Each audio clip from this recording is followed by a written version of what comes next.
Yo, kembali lagi di channel Kelas Manajemen.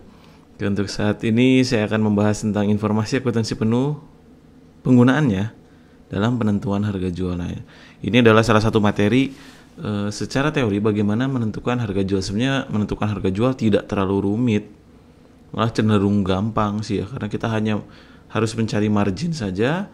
Kira-kira margin ini sesuai nggak dengan apa yang kita inginkan. Nah, tapi sebelum itu kita akan bahas nanti di sini ya. Ada keputusan penentuan harga jual, lalu ada manfaat informasi akuntansi penuh dalam keputusan penentuan harga jual, manfaatnya.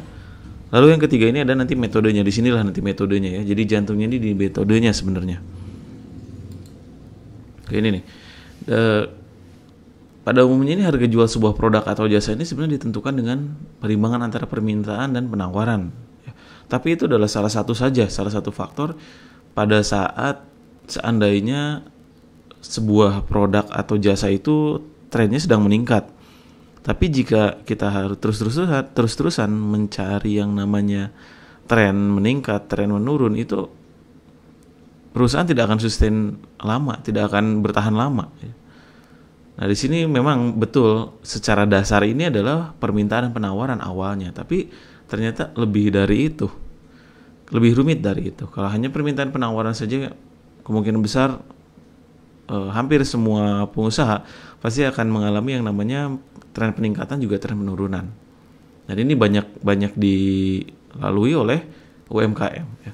Nah, tapi sebenarnya faktor penentu sebuah harga jual ini adalah yang pastinya ini adalah itu biaya ya.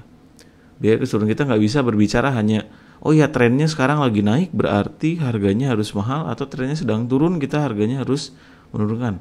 Itu agak sulit nanti untuk bertahan. Nah, makanya sebenarnya kita harus fokusnya ini adalah di biayanya. Ya, di biayanya berapa sih ngabisin produk kita bikin produk itu berapa. Nah, lalu di sini biaya ini memberikan informasi konkret terkait penetapan harga jual sebuah produk atau jasa. Jadi intinya sih sebenarnya ya semuanya dari biaya dulu awalnya. Kalau hukum permintaan dan penawaran ini selanjutnya nanti next level ya. Dan kebanyakan sih orang pengusaha ini nggak masuk ke sana. Karena kenapa? Ketika masuk ke sana kemungkinan akan susah. Ketika mau naik takut hilang marketnya. Ketika mau diturunin profitnya tipis banget gitu. Cuman capek jualan ya udah. Nah, ini makanya agak sulit, makanya dilihat harus dari biayanya dulu paling awal ya. Nah, di sini ada aspek di luar biaya juga. Jadi ketika kita menjual ini banyak faktor-faktor yang sebenarnya tidak mempengaruhi biaya tersebut, tapi ini bisa jadi juga faktor untuk menjual sebuah produk. Contohnya adalah ini. Contohnya ini ya. Pertama ini selera konsumen. Nah, kalau selera konsumen itu gimana Pak ya? Semakin tinggi selera konsumen, kita bisa meningkatkan harganya juga.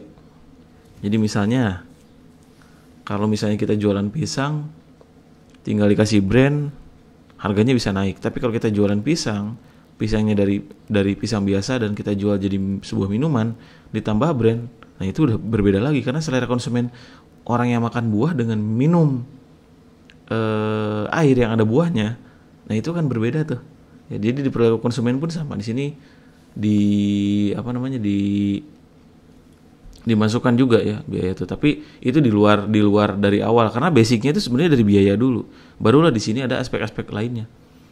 Lalu yang tadi saya bilang itu adalah demand supply, permintaan penawaran, dan ini pun sama, ini juga di luar biaya tersebut ya. Lalu di sini jumlah pesaing yang memasuki pasar, nah ini juga bisa jadi penentu harga jual juga nih selain biaya tadi ya. Kalau semakin banyak pemain, nah kita juga harus pintar-pintar harganya berapa nih, nggak terlalu mahal dan nggak terlalu murah. Lalu harga jual produk pesaing, nah ini juga sama. Ini bisa jadi penentu juga harga jual produk atau jasa kita ketika ada produk pesaing nih. Karena sejatinya gini, ketika misalnya kita jual produk dengan kualitas yang kalau dibilang sama boleh tidak ya. Tidak sama, tapi hampir menyerupai kita, misalnya si pesaing itu. Mereka akan mencari value yang kira-kira bisa menjual produk mereka. Contohnya adalah dengan harga yang lebih murah. Ketika ada harga lebih murah, market akan mencari alternatif. Nah, ini nih lebih murah nih. Ya udah akhirnya dibawa aja. Lalu ada lagi yang namanya penyusunan harga berdasarkan jenis pasar yang dihadapi perusahaan. Nah, karena market tiap perusahaan tuh beda-beda ya, jadi nggak bisa digeneralin juga sih. Contohnya misalnya gini, oke, kita jualannya t-shirt ya, kita jualan t-shirt. Nah, tapi jual t-shirt ini kan udah beda-beda lagi nih.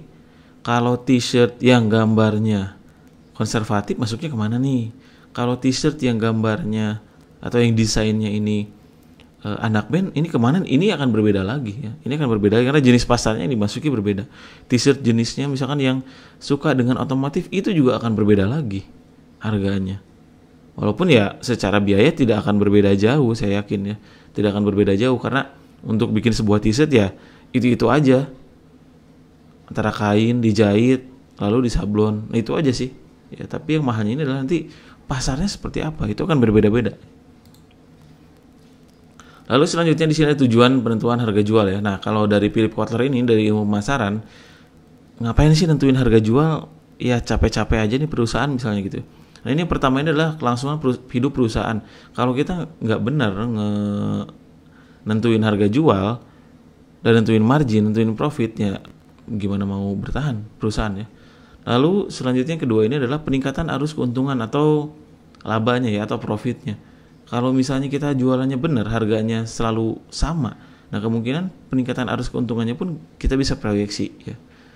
Lalu yang ketiga ini adalah kepemimpinan kualitas produk. Nah, kalau kualitas produk ini, kalau kita jualannya harganya benar, jadi orang tahu, oh ya harganya mahal karena kualitasnya seperti ini. Oh dia harganya murah karena kualitasnya seperti ini. Oh iya dia harganya murah, kualitasnya bagus, tapi after sales service-nya jelek. Oh iya dia harganya murah, produknya bagus, tapi antriannya terlalu panjang. Nah, itu juga jadi salah satu faktor penentu biaya ya, harga jual ya. Nah, ini itu yang tiga. Lalu yang keempat di sini ada meningkatkan penjualan. Kalau misalnya kita udah nentuin harga jual nih, kita bisa ningkatin penjualan ya. Tergantung juga ya dari jumlah produksi yang ada, dari permintaan yang ada kita bisa. Tapi karena udah stabil, jadi lebih gampang nentuin harganya. Dan orang pun, market pun akan lebih mudah. Oh iya nih, produk ini sekian. Jadi ya udah tahu nih, lebih mudah. Tapi berbeda dengan orang yang penentuan harganya agak susah ya, agak sulit. Misalkan jasa seperti jasa-jasa desain, ada yang bilang 5 juta, ada yang bilang 3 juta, ada yang bilang 1 juta, ada yang 100 juta. Nah, dari mananya, sisi mananya, itu juga agak membingungkan ya. Nah, tapi di sini itu ada marketnya sendiri, makanya tadi nggak bisa disamain. Tapi kalau kita udah bisa nentuin harga jual, nah peningkatan penjualannya bisa kita proyeksi ya. Lalu yang kelima, ini mempertahankan dan meningkatkan bagian pasar. Ya, kalau harganya udah sesuai, udah jelas, kita bisa pertahankan pasarnya. Lalu selanjutnya menstabilkan harga. Nah, ini juga kalau kita udah punya harga yang sesuai, itu harganya bisa stabil dan marketnya pun sama, bisa stabil ya.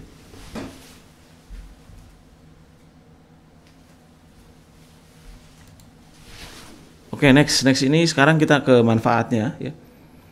Manfaatnya ini di sini ada kenapa sih kita harus nentuin harga jual dari setelah kita menentukan biaya produksi semuanya ya. Pertama, ini langkah ini merupakan titik awal untuk mengurangi ketidakpastian harga jual sebuah produk jasa. Jadi kita bisa jelas lah dapatnya berapa, untungnya berapa, marginnya berapa, biaya operasional berapa. Di sini semuanya kita bisa jelas. Ya, misalnya nih saya contohnya, saya bikin pulpen nih. Terus setelah saya bikin pulpen, saya nyuruh nih ke teman-teman nih, coba jual pulpen ini deh. Kira-kira berapa nih? Pasti yang ada di pertanyaan kita, ini pulpen merek apa? Bahannya apa aja? Biaya produksinya berapa? Marketnya siapa? Profitnya pengen berapa? Nah, ini menjadi pertanyaan awal ketika saya memerintahkan misalnya seorang sales. Berapa ya harga jualnya? Ini gimana nih? Itu membingungkan. Makanya langkah ini tuh merupakan langkah awal ya. Makanya kalau teman-teman misalnya bisnis pasti nggak akan jauh dari ini nih. Pertama punya ide misalnya, kita bikin yuk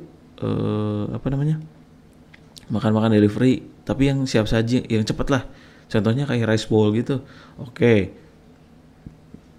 Nah, yang pertanyaan pertama biasanya ditanyakan itu adalah berapa harga jualnya, berapa marginnya, berapa profitnya, bisa nggak kita kaya dari sini? Nah itu, ya. Makanya di sini adalah langkah awalnya. Lalu selanjutnya ini langkah ini memungkinkan memberikan perlindungan jika terjadi kerugian atau saya dalam kurung ini threshold ya, atau ambang batas lah.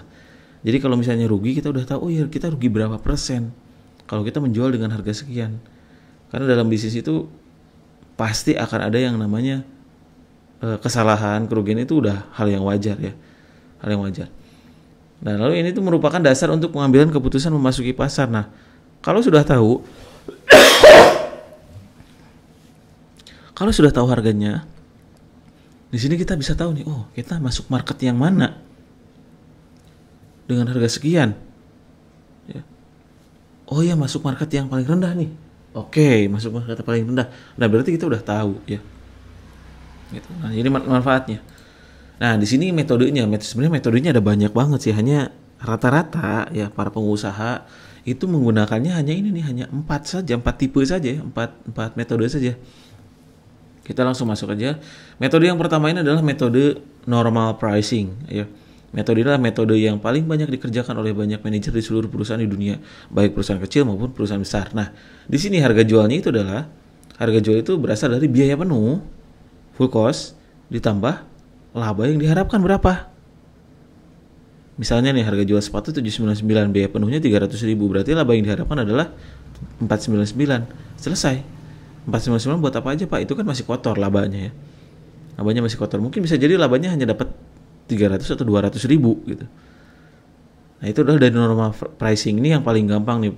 Kebanyakan UMKM pun sama menggunakan cara ini ya. Jadi si harganya berapa, modalnya, kita mau jual berapa dan dapat profit berapa dari satu piecesnya. Kalau 1000 pieces berapa? Nah di sini ada semua.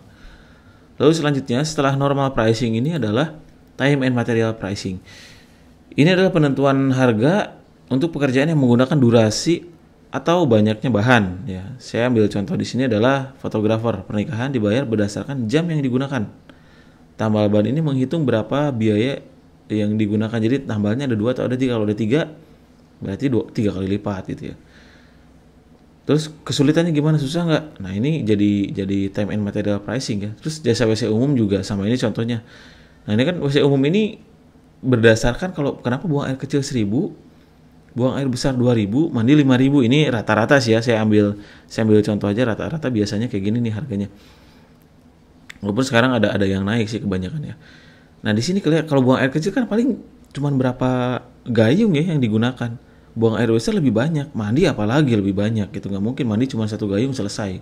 Nah ini adalah time and material pricing. Jadi menggunakan berdasarkan waktu dan bahan baku ya.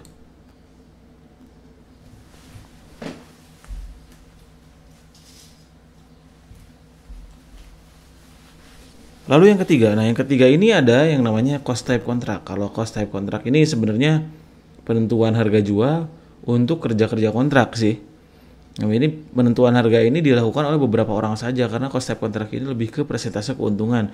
Biasanya sih kayak proyek-proyek. Nah, itu ya. Itu kebanyakan masuk sana. Contoh di sini saya ambil adalah lelang tender ya. Lelang tender untuk kebutuhan pariwisata misalnya. Rincian total cost-nya ini diberitahukan ke pihak konsumen dan produsen. Nah, dan produsen ini meminta keuntungan berdasarkan persentase nantinya. Misalkan bisa juga kayak gini. Ada paketnya nggak Kang? Oh ya udah nih saya kasih. Untuk pariwisata kemana? Kita mau team building ke misalnya ke Medan misalnya. Nah ini nanti dikasih nanti spesifikasinya seperti apa aja, benefitnya apa saja, itu semuanya ada di sana.